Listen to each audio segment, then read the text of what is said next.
So Kevin Sorbo, people know you from all sorts of projects, Hercules, God's Not Dead, down the line, Let There Be Light. But let's kind of go back to the beginning. Hmm. How did you make your way into Hollywood? On a hope and a prayer. I grew up in a little town in Minnesota, um, about 20 miles outside of Minneapolis. Beautiful Lake Minnetonka. My little town called Mound. We were home to Tonka toys. There's a trivia question. Lake Minnetonka, Tonka toys. And it was fifth grade. We took a field trip to the Guthrie Theater. So people in the theater world know of the Guthrie Theater. It started by Arlo Guthrie, a British actor, decades ago. And a lot of plays start there before they went to Broadway. Lion King being one of them. And so we went to a field trip to go see The Merchant of Venice. It was Shakespeare. I was 11. I know what the hell they're saying. It was Shakespeare. But I was blown away by the actors on stage. And I told my mom, who was one of the chaperones on the way home, was sitting next to her on the bus. And she said, "So what do you think?" I said, "I'm going to be an actor." And she went, the mom pat on the leg, "That's nice, dear." And but it was there. The seed had been planted. But I was a jock. And all through junior high, high school, college, so you don't tell your buddies that you want to be in a theater, because those were the wussy guys. We made fun of those guys in junior high and high school, and yet I'd walk by Mr. G, that Mr. Gulbranson was a drama teacher, and I'd be looking in there going, "What are they doing in there?" And I kept thinking to myself, all the best looking girls are in drama. But it wasn't until I got to college, and I had a double major and business, but I took a minor in drama because I knew what I wanted to do. So I was flirting around with it and stuff like that. And I started doing a lot of commercial work. People don't realize Minneapolis and St. Paul's headquartered, a lot of big Best Buy, Target, 3M, Pillsbury, General Mills, Cargill. There's a lot of big companies. So I did a lot of commercial. I got a commercial agent. I shot a lot of commercials. So I got that all-important SAG card before I left for Hollywood. And so I had no problem. I had a lot of commercials under my belt. So I had no problem getting a commercial agent when I moved to LA. There was a segue in there. I joined a theater group in Dallas, Texas, and I had two buddies playing football down at SMU. And so I went down there, said, what the heck, I'll check them out. I'm staying there a year and a half. Well, look at these side tracks of my life. And then I meet this woman I fell in love with. She was a big time model, been modeling. She's like 14. She was like 19 when I met her, and I was 22. And she said, before you go to LA, just come and spend one summer in Italy with me. And I said, sure. Summer in Italy, why not? So I go to Milan, but who do I get discovered by? Gianni Versace.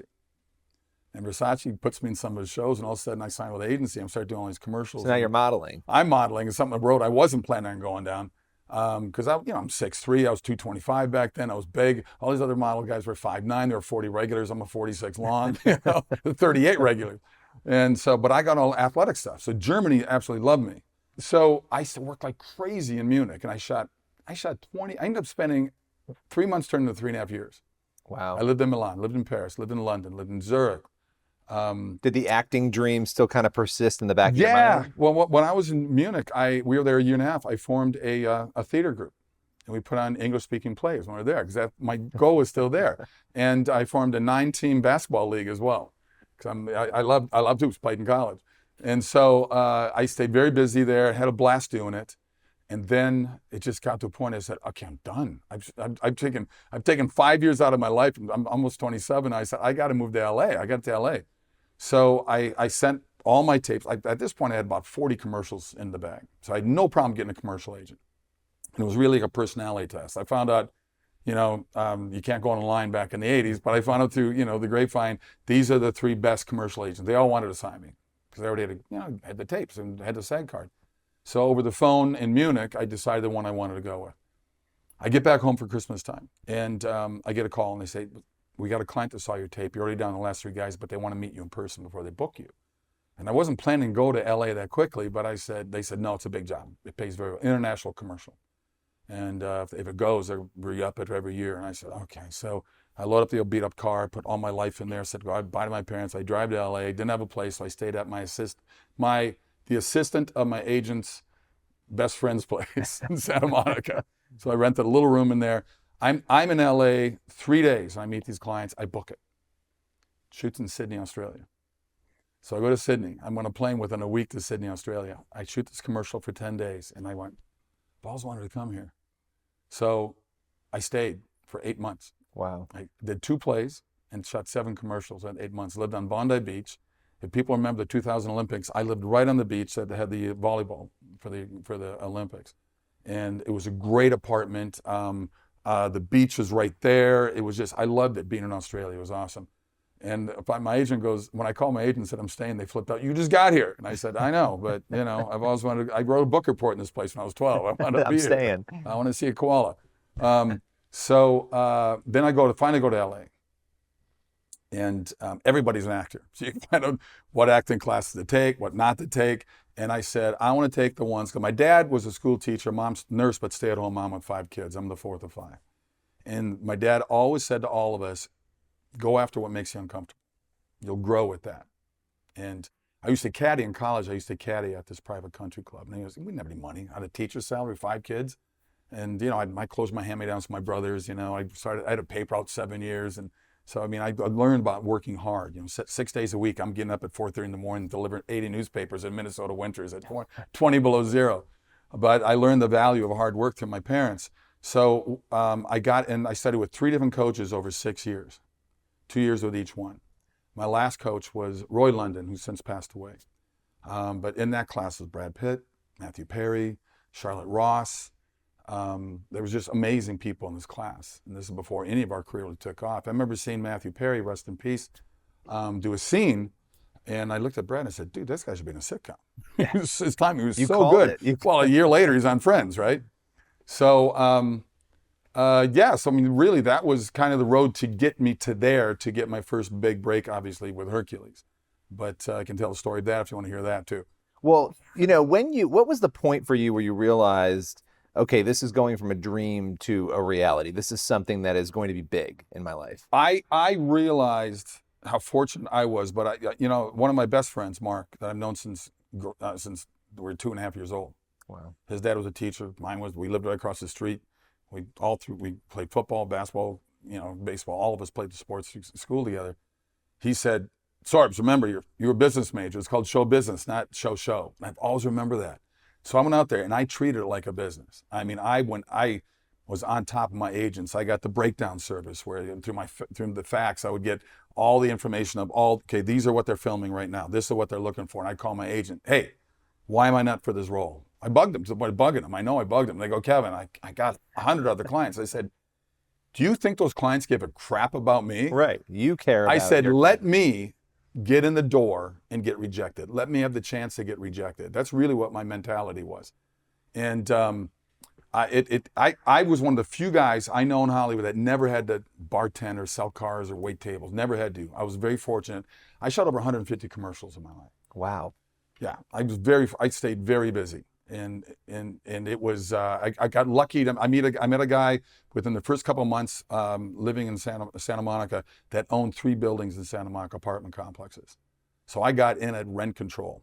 I'm blocks from Gold's Gym, which was my second home. I'm blocks from the beach. For a guy in his I was in my late 20s. By now I was 27 going on 28 when I finally get there. You were living your best life and at that point. Yeah, and I just busted my butt. And I had 2 pilots I did back in 91 and 92 that I got the lead in. So I knew things were starting to happen. If I was going to Universal now, I was able to park next to Spielberg and go in and meet him for Sequest. I knew that I was going to get close. Commercial-wise, I know it's coming to an end when the breakdown service said, we're looking for a Kevin Sorbo type. So I figured, they're getting tired of me being these commercials now. So my agent said, yeah, that's not a good sign when they say that. We want someone like him, but not him anymore. So, I knew the 2 pilots I did for CBS and ABC, I knew when I got the lead, that things were starting to happen. Because I remember the story of Tom Selleck doing 6 different leads and pilots before he got Magnum. So he went through the frustration of that all. And a quick lesson of what I learned in college, I was going to say, I caddied at the private, I love golf. I caddied at this private country club. All these guys, big money. It was a big money club. And every guy from 30 to 80 that I caddied for, I said, how did you become successful? Every one of them said, oh, I failed. And by the way, Kevin, I failed again. And then I failed again. I remember a guy telling me one, he goes, yeah, I was a 10-year overnight success. And I remember that. And he said, use failure as a positive. You're always going to get rejected in life. God never promised anybody an easy life. And our governments certainly now don't promise an easy life. So I use failure as a positive and no as a positive. I got to a point where I wasn't getting in my car, which every actor does this, because when I talk to acting classes, they laugh when I say it. I said, I know you guys get in your car, you're on the 405 or the 101, and you start chewing on your steering wheel. I go, why did I do it that way? And I said, but everybody does that. Get to a point that walk out of there. They didn't pick me, it's their fault, it's their loss. And that was huge for me to make me just calm down and let things happen. I knew something was going to happen. So I want to come back more into Hercules and Hollywood in a moment, but I also want to go back to your childhood on faith, because your journey on faith, obviously people see you now, you're outspoken, you talk about your faith views, cultural views. Where was the faith rooting? When did that start for you? At birth, my parents were very devoted Christians. My mom's still alive at 92. My father passed 12 years ago. My best friend, he was the best man at my wedding, my dad. I miss him every day. They had St. John's Lutheran Church, typical Norwegian kid. I'm second generation from Norway. I go to the Lutheran church. I always laughed at them because they said, why would you leave Norway, my great-grandparents, and move to a place in America that's just as cold? You couldn't settle down a little in Florida. But it was always there for me, always there for me. And our main pastor, Pastor Sanders, scared the hell out of me. I mean, this guy was fire and brimstone, breathing's a sin. I mean, this guy was scared of him.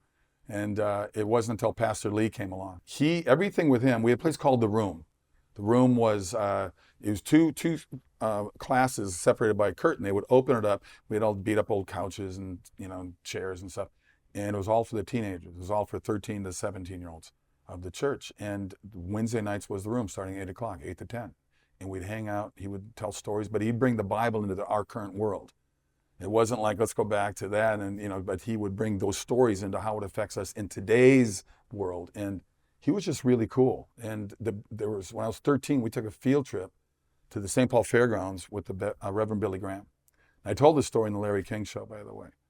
And I said, it was a hot August night. There was like 300,000 people there outside. It was amazing. Full moon was out, and Billy Graham was like, incredible, even though he's a mile away on the stage, the big screen set up. And I did something I normally wouldn't do. And he said, at the end, I got people up here if you want to come up and, talk, pray, whatever. And I went up. I remember my buddy Jeff goes, where are you going? I said, I got to go up. I don't know why. Sat down in the grass with this guy. He was like 35, so he's like a really old guy to me, 13 years old. And we were just sitting there talking. And all of a sudden a hand goes on my head, and I turned around, and it was Billy Graham. And he had his security guys with him, of course. But his head was perfectly behind the full moon. So like, oh, these rays coming out of his head. And I get goosebumps telling it. It was just, and I told that story, and I had a call from Larry Ross. I think you know Larry. Yes, yeah. And he runs a lot of that stuff for Billy Graham. And Larry said, hey, we saw the story. They're doing 100 Chicken Soup for the Soul, 101 stories of people have been affected by Pastor. And this is a couple decades later. Oh, this is after Hercules was done. I told this story. This is probably back in 2005 or something. I told this story in Larry King. And so they said, the Reverend loves your story. And would you be one of the 101 stories? Are you kidding me? So I wrote that story. Well, then they called me up. And the only time they ever did a hardcover book, Chicken Soup for the Soul, is always paperback. And so they called me up and they said, he loves the movies you're doing. He loves the things you got going out there. Would you mind doing the publicity? Larry said, we'll take care of everything. We'll fly around. I said, heck yeah. So I got to fly around and stuff. It's really cool. I've become good friends with Franklin Graham ever since then. So that was kind of an important time in my life. Sure, in the later teenage years, in my 20s, I did a lot of stupid things, but I never went away from my faith. I never had that crisis where I didn't believe in God or believe in Jesus. Never really happened for me. Did you feel a pull away from faith? Coming into Hollywood, how did you balance that? I never really felt a pull away from faith in Hollywood. I knew that where the industry is and the secularism of it and stuff like that, but I never, if conversation came up on the set, I was never one to back down from it, whether it's political or whether it's religious, didn't matter to me. But back then, you didn't get the kickback you're getting back today, which is just crazy. The hate that comes out now in the world. And it just shows you how far we've just fallen, I think, as human beings. I mean, it's amazing to me because I don't harbor that kind of anger and hate to someone who has a different political point of view or different religious point of view. Do you feel though for yourself, because you were always open about it. Sure. Now being open about it today, you're saying it's different. Do you feel it impacted you? Oh, no question impacted me. I mean, my agent and manager called me in about 10, 12 years ago. And I felt like it was an intervention. They said, we can't work with you anymore. And I said, why? Well, the stuff you're putting on Facebook. I go, what do you mean stuff? I'm not putting any hate out there. Yeah, but you got people in this industry that don't like Christians. They don't like the fact if you're conservative, as apparently both those things are like you're a double leper in Hollywood. So I thought that was just kind of interesting, and I said, fine. I should have been angry about it, but I went, okay. And that's when my wife and I said, let's just form Sorbo Studios. Let's try to hopefully raise our own money for our own movies. And it's just snowballed now for me, where a lot of other independent people come to me that are, maybe you can say, like-minded, I guess. But I've really, the last 10 years, 11 years, mostly family-friendly. Doesn't have to be faith-based. But it's got to have good morals. I mean, if I look at Hercules, here's a mythological show that the writers put in really good moral values for a mythology, not biblical type show. And that came through the letters we got from kids. I mean, by season 3, we were in 176 countries, the most watched TV show in the world. We had 1,000+ letters that week coming in down to New Zealand where I was filming. And the things you get from kids saying, I'm stopped being a bully because of your show. Or I like the fact that I can talk my way out of trouble. I don't have to look for trouble. I mean, it's amazing. Every movie I've been doing since the Hercules years, especially in the last 15 years, I get a stunt guy. Hey, I became a stunt guy because of you. Hey, I worked out because of you. I wanted, and it's just amazing to me. And it shows you, like Walt Disney said back in the 50s, movies and television will influence our youth. I think Walt isn't happy what Disney's doing right now, because he's completely right in that. Because it can be used for good, it can be used for evil. Just like the internet. The internet's the Wild West. And it's crazy what's out there, but there are wonderful things about technology as well. I'm not going to knock that. But unfortunately, in today's world, there's a lot of unhappiness, a lot of unhappy people. And they only get their happiness attacking you or attacking me. And that's unfortunate. Well, let me ask you about that too, because how can an industry bent on diversity so much in so many different ways, right? It's constant discussion about diversity, not value one of the most important types of diversity, ideological diversity. Why? Why is it this way? Because we're insane. It's crazy. You look what the airline, look what United's doing. I mean, the CEO of United is dressing in drag. And he's talking about, we're going to have the most diverse people flying planes. And I go, how about the best pilots flying the planes? I don't care what people faith is or color is. If I'm got a business, I want to hire the best people, period. I mean, it's crazy what we're doing right now. I just read an article. They want to redo It's a Wonderful Life, and they want to redo The Wizard of Oz. But they want to put their people in it, And I'm going, why would you take two? It's like, I heard rumors they were going to redo Butch Cassidy and Sundance Kid. Leave that movie alone. I don't get it. I don't understand what's happening right now, but the world is absolutely nuts. Well, you talked about your solution. You've got Sorbo Studios. You've been making movies. People are casting you in family-friendly faith movies. You're making them. I go back to 2014, God's Not Dead. That was really the start of the resurgence, and you were at really the forefront of a lot of that. And you picked up that mantle. What has it been like to sort of watch The Sound of Freedom, all these other movies, including what you've done, have so much success? Well, we knew God's Not Dead was a good movie. It was a great script. We didn't know it was going to do what it did. I mean, they were hoping to make $10 million in theaters. They made $11 million opening weekend. And that movie went on, $2 million budget, made $140 million with everything. Theatrical, streaming, DVDs, merchandise. It's just crazy what that movie did. But that's what, I've done better movies since. But without that word of mouth, without that P&A money, that's so important, because Hollywood does $300 million Thor, Spider-Man movies, right? Avengers, whatever, Galaxy, whatever. They put $100 million to promote these movies. Yeah. They got to make $800 million to break even, but they're making $2 billion worldwide, so they keep making them. Even though I'm getting tired of them, because it's it's a lot of the same thing. It's 70%, just CGI. They're not. There's no character development where you care about these characters that way you would with. I call them actors' scripts. I think my first really unapologetically faith-based movie was What If. And What If's written by the Chuck and Carrie, the same guys who did God's Not Dead. In my book, much better movie than God's Not Dead. Yet nobody knows about it. It's a great film. Dallas Jenkins directed it. Yeah. Way before The Chosen even started. John Ratzenberger's hilarious, and that's this curmudgeon angel. Christy Swanson as the wife that was and wasn't. It's a reverse It's a Wonderful Life. I love that movie. I still get emails weekly from people through Sorbo Studios going, oh, I found this movie you did. It's so good. I'm going, yeah, I did it 12 years ago. So it's like, how do you get these things out there? It's frustrating you don't have that kind of money behind it to do the promotion on it. Because that's the biggest piece once it's no done, question. obviously. No, without that P&A money, you look at Sound of Freedom, they shot it for like $15 million, but they put a lot of money in P&A. That needed to get like $40, $50 million even break even.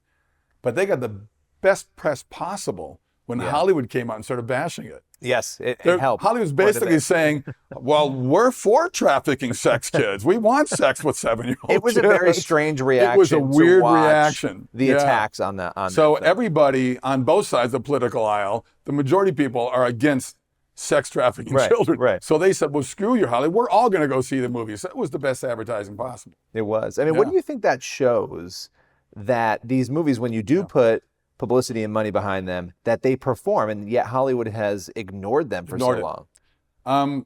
I did a movie called Let There Be Light that my wife wrote. I directed it, did very well in theaters. I get a call Monday. We opened, here's a $3 million movie up against Thor Ragnarok, a $300 million movie, and we opened number 2 per screen average. So Monday, after opening box office, I get a call from Netflix saying, hey, we loved that movie. We love the fact that you have such a huge following in that faith world. We want to open an inspirational division here at Netflix. I have 4 meetings over the next 3-4 months with these guys. Ultimately, they did nothing.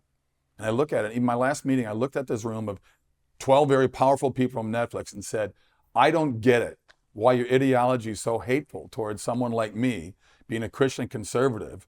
And I have no problem with you guys if you're an atheist, whether you're, whatever. I said, I don't get why you're a capitalist business. You can scream about socialism all you want. It's all about making money. And there's 80 million homes that want the product I do. And yet you don't want to go forward and at least give this a try for a year to do a couple movies and maybe a TV series. I don't get it. Did they give you an explanation? No. But I could tell half the people in the room agreed with me, but they got to keep their mouth shut. They got to. It's like in the network world. It's always really up to the president that's going to decide, and all the people around them. If people remember the Bewitched series, and you had Larry, who was the boss of Darren Stevens, who was always negative, and you go, well, I think that's crazy. And then the client goes, I love it. Why do you think it's crazy? We didn't tell you this idea earlier. There's always a way. And they do that in the networks where they sit around and everybody goes, I don't know, until the president goes, I like it. And I like it too. Then they all say, because everybody's afraid of losing their job. Because every time there's a change in the studios, they fire everybody. And that new guy comes and brings his own people. But that brings me back to you too, because many times you could have made a decision. When your agent called you 12 years ago, you could have said, all right, I'm going to stop tweeting and Facebooking. I'm going to stop sharing my thoughts. Stop telling the truth. They're not angry. I wasn't attacking. I could have. Why Sam didn't you? warned me about it because I just got tired of it. I got tired of the ridiculous. I thought it was just funny. I was never a Hollywood guy. I'm not a Hollywood guy. I'm a small town dude that just loves the business I'm in. My best friends are guys I've known since grade school. To this day, we get together every year. They'll be coming here for Super Bowl, so they can get the heck out of Minnesota where it's 16 below. They'll land here, it's 82 degrees. So, it's... Truth is more important. Yeah, and I think that because it didn't happen overnight for me, and I wasn't planning it to happen overnight, but I always believed it would happen for me in one way or another.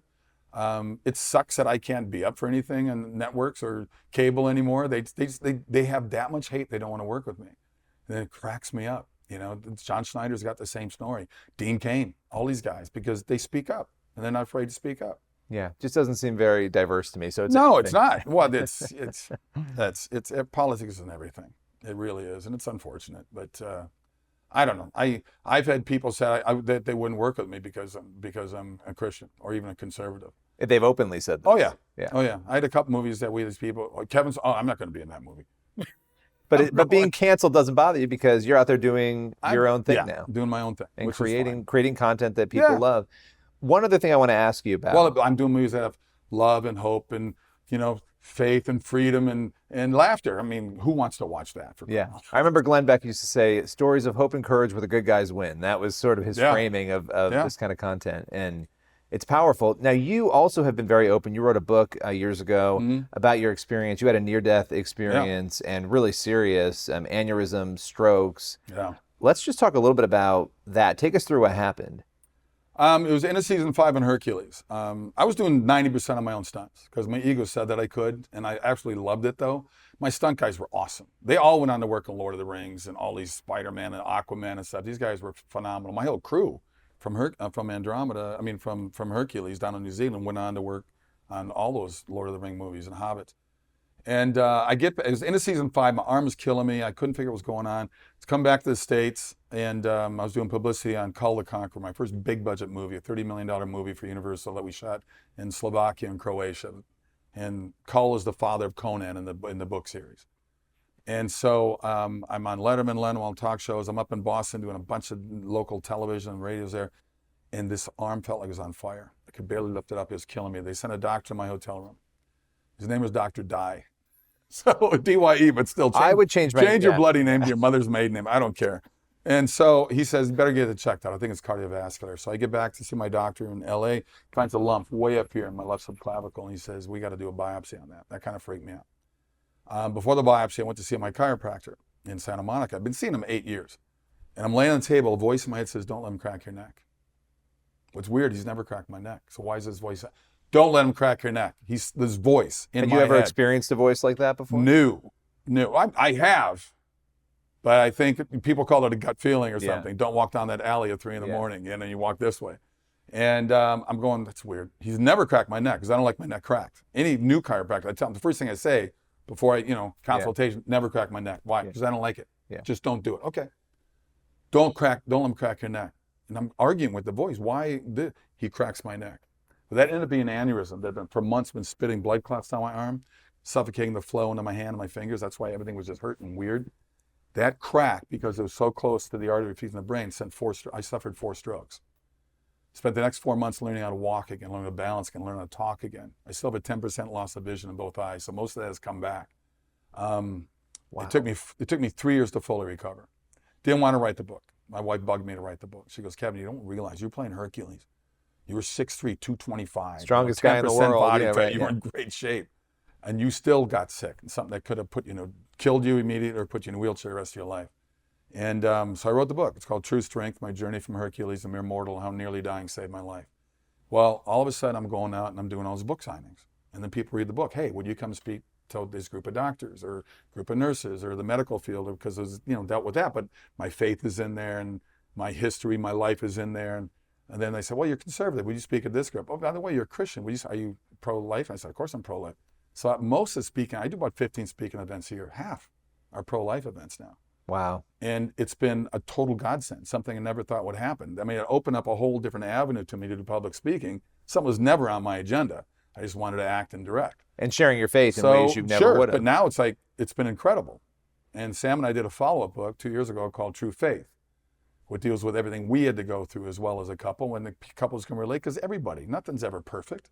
There's always compromise, there's always this, and how do you get through this when you reach?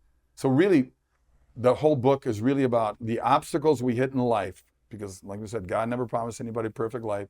How do you react to that? Do you blame God? You blame God you don't believe in? Because I see people do that too. Yeah. Do you blame a family, friends, the world? And I'll say, cue Michael Jackson's song, The Man in the Mirror, look in the mirror, and there's your problem. And Sam gave me a mantra. So 2 things. One, she gave me a mantra every morning when I'd crawl out of bed just to get the day going, because it sucked. The first 2 years sucked. I mean, I hated it.